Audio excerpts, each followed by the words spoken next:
CM ને આવેદન પત્ર દેવા જવું પડે. ઇતિહાસમાં પહેલી વાર આવું બન્યું હશે.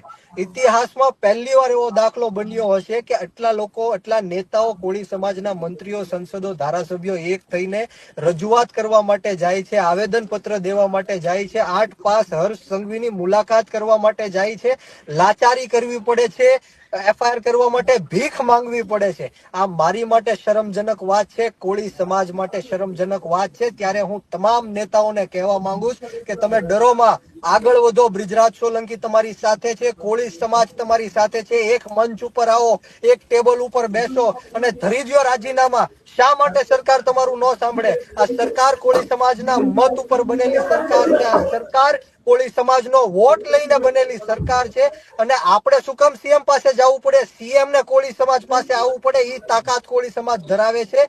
પરંતુ ક્યાંક ને ક્યાંક મેં ફરીવાર કીધું એમ કે રાજકીય નેતૃત્વ અમારું નબળું પડે છે, એટલા માટે અમારે આ બધું ભોગવવું પડે છે બેન.